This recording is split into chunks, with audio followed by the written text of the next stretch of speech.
Excited na excited si Valerie nang huminto ng sa kanyang bus sa San Jose Bus Terminal.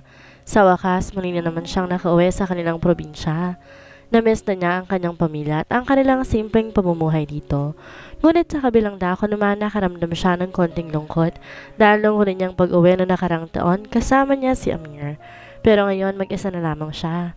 Naisip niya ano kaya kung pumayag siyang sumama sa kanya si Lucas at paano naman niya to ipapakilala sa pamilya niya. Matapos niyang kunin ang malaking bag niya, lumabas siya ng airport at pumara ng taxi. Di alam ng kanyang pamilya na ngayon ang uwi niya dahil hindi naman niya ito sinabi. Nais niyang surpresahin ng kanyang mga magulang at mga kapatid at tiyak matutuwa ang mga ito kapag nakita siya. "Ma'am, saan po tayo?" tanong ng driver. "Sa Rizal Street po tayo, Manong," tugon ni Princess. Pagkaraan ng 10 minuto, nakarating na si Princess sa tapat ng kanilang bahay. Labis ang tuwang nararamdaman niya sa kanyang puso nang muli niyang masilayan ang kanilang munting tahanan. Di naman to ganong maliit kumpara sa ibang mga bahay, ngunit sa tingin nga kailangan nang ipaayos to at mapalitan ng colored roof ang lumang yero. Ang mga bubong at sahig na yari sa kahoy, ipapa-concrete niya at magiging komportable naman dito ang kanyang pamilya. Mula sa kanilang simpleng tahanan, natanaw niya ang 45 taong babae na nagwawalis ng kanilang mga bakuran. Di nito napansin ang pagbaba niya ng taxi kasi abala to sa pag-aalaga ng tanim nitong mga bulaklak. "Nay! Nay!" sigaw ni Princess. Agad namang tumingin sa direksyon niya ang babaeng tinatawag niyang nanay at nang makita siya nito, abot tenga ang ngiti nitong patakbo itong sumalubong sa kanya. "Naku, Princess, anak!" Tuwang-tuwang sambit ni Aling Melba, sabay upos ito sa kanyang anak. Nagmanaw si Princess sa kanyang ina at pagkatapos siya naman ang yumakap dito. "Bakit di ka nagpasabing uuwi ka ngayon? Di sana nasalubong ka namin sa airport." Wika ni Aling Melba, sabay bitbit nito sa kanyang bag. "Ay, okay lang po, Nay. Para naman po surprise, diba?" Nakangiting tugon ni Princess habang masaya silang pumapasok sa loob ng bahay. "Nay, ang tatay po, sina Bella at Isis nasa school pa po ba?" tanong niya sa kanyang ina. "Nasa kwarto ang tatay mo, anak. Katatapos lang kumain noon. Siguro natutulog yon. Si Bella naman kadalasan alas 6 na ng gabi makauwi at si Isis baka pauwi na rin yun ngayon dahil malapit lang naman mag alas 5. Sagot ni Aling Melba. Masayang sambit ni Aling Melba habang paakyat sila ng hagdan. Papunta sa kanilang kwarto ay may 3 baitang. 2 ang silid sa kanyang bahay na may kaliitan lang ang sukat nito. Isa sa magulang ni Princess at isa naman para sa kanilang magkakapatid. Nang matapos may ayos ni Aling Melba ang mga gamit ni Princess sa kabilang silid. Nagpaalam to sa dalaga na pupunta muna ng kusina nang maipagluto ang anak niya ng paborito nito na tinolang manok. Samantalang si Princess naman pumasok sa silid ng kanyang itay at nakita niya itong nakaupo sa may katre. Narinig pala nito ang sinabi ni Aling Melba na nakauwi na siya at inintay na lang ni Mang Sebastian na makapasok siya sa loob. Masayang masaya ito na makita ang kanyang anak. "Mano po, tay? Kamusta na po kayo, tay? Maayos na po bang pakiramdam ninyo?" Masuyong tanong ni Princess habang yumakap to sa kanyang ama. "Ayos naman ako, anak. Sa awa ng Diyos, naging matagumpay ang operasyon. Ngunit napakalaki na ng nagastos natin." Medyo maluhaluhang tugon ng kanyang ama. "Huwag yun na pong isipin ng gastos, tay. Importante po ang gumaling kayo," wika ni Princess. "Buti naman at napauwi ka, anak. Miss na miss ka na namin dito. Kamusta ka naman sa Maynila, Princess?" "Okay lang naman po ako, tay. Nakapag-file po ako ng 3 araw na leave sa pinagtatrabahuhan ko dahil gusto ko po talagang makauwi dito. Sorry po, tay, at abalang-abala ako noong nakaraang buwan kaya hindi po ako nakauwi ng schedule ng operasyon ninyo." Paghingi ng paumanhin ni Princess. "Okay lang yon, anak. Sobrang laki na ng ginawa mo para sa pamilyang to. Kaya nagpapasalamat ako sa Diyos na binayaan niya kami ng nanay mo na isang mabait at mapagmahal na anak." Natouch naman si Princess sa sinabi ng kanyang ama.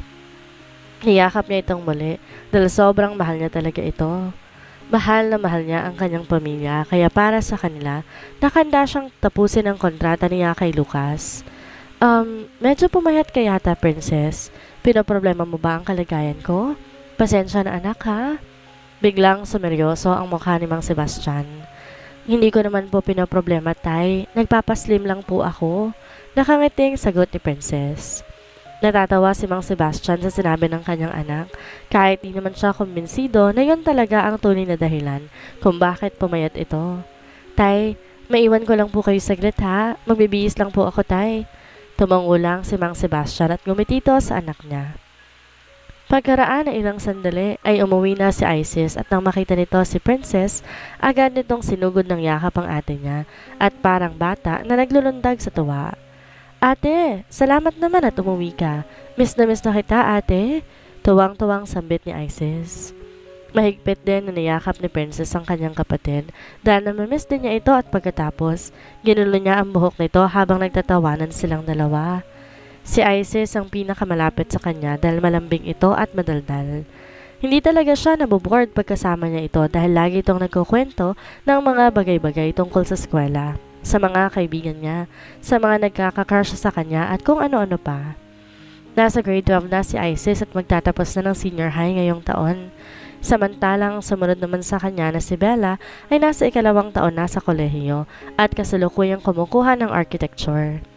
Magastos ang kursong kinuha nito, lalong-lalo na't nasa private university ito nag-aaral, ngunit sa isip ni Princess, kayang-kaya na niyang itaguyod ang pag-aaral nito dahil sa perang ibinayad ni Lucas.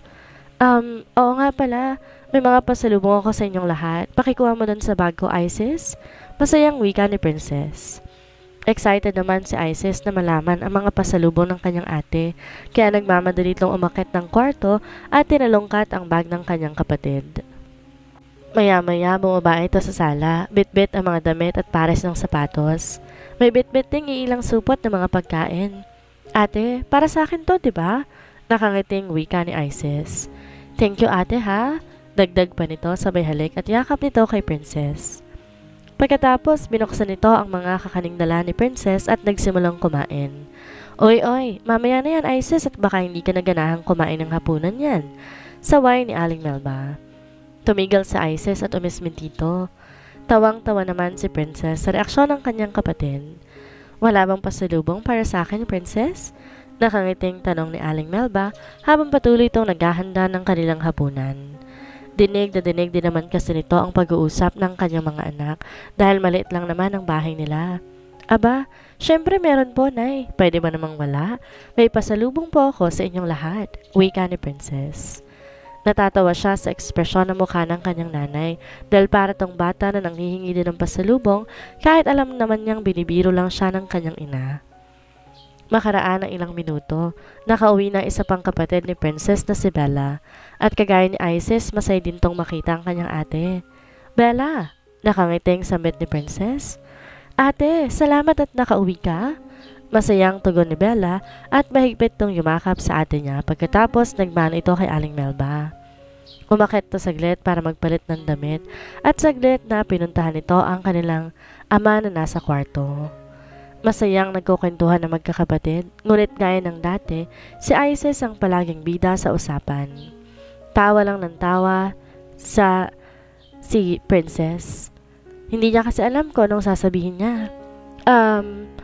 Ate, bakit di mo kasama si Kuya Amir? Busy ba siya sa trabaho? Oo, busy kasi siya sa trabaho, Isis. Pagsasinungaling ni Princess. Kailan kayo magpapakasal, ate? Pangulit na naman ni Isis. Muli na namang natameme si Princess. Sa isip niya siguro, dapat niya nang sabihin sa kanyang pamilya ang nangyari sa kanilang dawa ni Amir para hindi umasa ang mga to na sila pa hanggang ngayon. Tumikim muna siya bago nagpatuloy sa pagsasalita. Ang totoo niyan, Isis, wala na kami ni Amir. Lakas loob na wika ni Princess. Ano?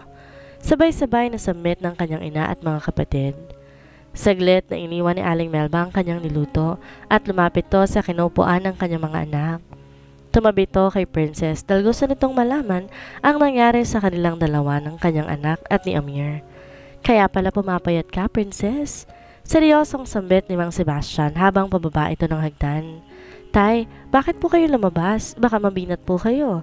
Pag-aalalang wika ni Princess. Okay lang ako, anak. Gusto ko lang malaman kung bakit naghiwalay kayo ng boyfriend mo. Wika ni Mang Sebastian at umpo din to sa tabi ng dalaga. Kinuwento ni Princess ang panlolokong ginawa ni Amir sa kanya at di niya maiwasang maging emosyonal. Masakit pa rin talaga sa kanya ang nangyari at di niya mapigilang umiyak kapag naalala ang sandaling yon. Abay, gago pala yung Amir na yun ha. Akala ko ba mabait yon? Galit na wika ni Mang Sebastian. Tay, relax lang po. Baka mapana po kayo. Pag-aalalang tugon ni Princess. Buti nga naman at habang maaga pa, nalaman mo na ang tunay na kulay ng walang hiyang lalaking yun, anak. Naiinis na wika ni Aling Melba. Oo nga naman ate, mas mabuti na nalaman mo habang di pa kayo kasal, sabi naman ni Bella. Ay nako, ang sarap sa paki ng lalaking yun ate. Gigil na gigil ako sa kanya. Sambit naman ni Isis. Naiintindihan naman ni Princess ang kanyang pamilya kung bakit magagalit ang mga to. Dahil kagaya niya, hindi rin nila inaakala na magagawa ni Amir sa kanya yon. Pero nangyari ng lahat kaya kailangan na lamang tanggapin at kailangan nang mag-move on. Tuloy pa rin naman ang buhay, di ba? Pasado 12:00 ng hating gabi at di pa rin dinadalaw ng antok si Princess. Ngunit ang kanyang mga kapatid kanina pa tulog na tulog. Gaya ng dati kasama niya mga ito sa malaking katre sa kwarto. Panay nga ang kwento ni Isis sa kanya pagkatapos silang maghapunan, ngunit nang mag-10:00 na, tumigil na rin to kakadaldal. Kagaya na nakasanayan na, nakahiga siya sa gilid ng kama at katabi naman niya si Isis at si Bella. Isa lang ang katre sa loob ng kwarto ngunit kasya naman silang tatlo. Gawa lang to sa kahoy at nilagay lang ng foam para hindi naman ganang matigas pag hinigaan.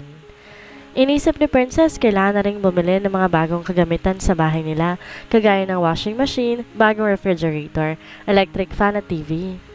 Sakto dahil Sabado bukas, susulitin niya ang kanyang bakasyon para makasama ang kanyang mga mahal sa buhay.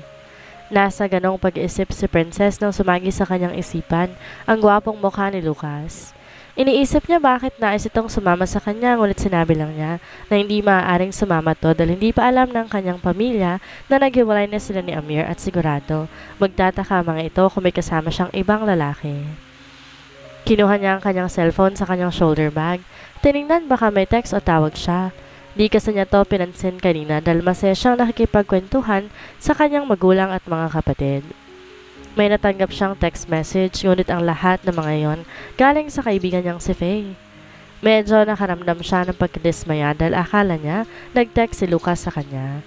Hindi pala siya nito naalala kaya ibinilik na lang niya ang kanyang cellphone sa loob ng bag pagkatapos niyang mareplyan ang kanyang kaibigan. Araw ng Sabado, walang pasok sa eskwela. Matagal na nagising si Princess dahil lagpas sa ating gabi na rin siya nakatulog. Wala na ang kanyang mga kapatid sa tabi niya at alam niya, nasa baba na to at naglilinis ng buong bahay. Bumangon siya at bahagyang kinusot ang mga mata at inunat-unat ang mga bisig. Gusto pa sana niyang matulog ngunit mataas na ang araw kasi mag-8 na ng umaga kaya bumaba na lamang siya. Good morning ate, napasarap yata ang tulog mo. Nakangiting bungad sa kanya ni Isis. Kasalukuyan tong nagwawalis ng sahig at nag-aayos ng mga kasangkapan. Oo nga pero matagal ako nakatulog kagabi dahil sa kadaldalan mo. Sambit ni Princess at bahagyang kinurot pa nito ang tagiliran ng kanyang kapatid. Nasaan pala si Bella, Isis? Tanong ni Princess. Nasa likod ate, naglalabas sa may poso, tugon ni Isis. Umikot si Princess sa likod ng kanilang bahay upang puntahan si Bella. Marami pala itong mga nilabhan. Naawa siya sa kanyang kapatid dahil ito naman talaga ang tagalaban ng kanilang damit noon pa. Kaya naisip niya, kailangan na talagang bumili sila ng washing machine para di na gaanong mahirapan pa ang kanyang kapatid. O ate, may kailangan ka ba sa akin? Tanong ni Bella dahil nagtataka ito. Bakit tinignan siya ng kanyang ate? Umiling lang si Princess at sinabi nito sa kanyang kapatid na bibili sila ng washing machine. Natawa naman si Bella dahil hindi na siya ganong mahihirapan sa paglalaba kung ganon. Tulungan na kita, Bella. Wika ni Princess at kinuha nito ang isang bangko at umupo ito. Uy, wag na ate, konti lang naman to. Tsaka malapit na ako matapos Ito na lang kukusutin ko at magbabanlaw na ako maya-maya. Tugon ni Bella. Di na rin namimilit pa si Princess dahil ayaw talaga ng kapatid niya na tumulong pa siya sa paglalaba. Pumasok na lamang siya sa loob at pumunta ng kusina kung saan nagluluto ang kanyang ina. Nay, pagkatapos po natin kumain, pupunta po tayong lahat sa mall. May bibilhin po tayo. Masayang wika ni Princess. Tayong lahat? Tanong ni Ate Melba. Tumango si Princess at sinabi niya sa kanyang ina na susulitin nila ang mga araw na nakauwi siya kaya mamamasyal silang lahat sa mall. Tuwang-tuwa naman si Aling Melba dahil ngayon lang ulit sila nagkasama-sama. Masaya silang 5 habang kumakain ng agahan. Napupuno ng kagalakan ang puso ni Princess na muli niyang nakakapiling ang kanyang mga mahal sa buhay. Ganito lang naman kasimple ang pangarap niya eh. Di naman niya hinangad na magkaroon pa ng maraming pera dahil mas mahalaga sa kanya makasama niyang kanyang pamilya. Ate, saan tayo pupunta? Tanong ni Isis nang nasa loob na sila ng taxi. Doon muna tayo sa mall, Isis. Tugon ni Princess sa kanyang bunsong kapatid. Anak, bakit na pala kailangan ipasyal mo kami sa mall? Ang umuwi ka lang dito ay sapat na para sa amin. Wika ni Mang Sebastian. Oo nga naman anak, di gagastos ka pa niyan. Pagsang-ayon naman ni Aling Melba. Hay naku nay, huwag yun na pong problemahin yan. Siguro may pera si ate kaya nagaya siya sa atin, di ba? Sabad naman ni Isis. Ikaw talagang bata ka, pamamasyal lang talagang iniisip mo. Usal ni Aling Melba. Nagkatawanan silang lahat habang sakay ng taxi dahil sa kadaldala ni Isis. Pagkaraan ng ilang minuto, nakarating na nga sila sa mall. Nauna silang pumunta sa mga home appliances at bumili ng 48 inches na smart TV. Tuwang-tuwa naman si Isis dahil sa wakas, makakapanood na siya ng TV sa malaking screen. Pagkatapos ay bumili sila ng electric fan at washing machine. Dumaan din sila sa pen shop at bumili ng bagong t-shirt ni Isis. Paborito kasi talaga nito ang pen shop kaya nais ni Princess na pagbigyan ang kanyang kapatid. Binilhan din niya ng mga bagong damit ang kanyang mga magulang at ang kay Bella naman bagong cellphone.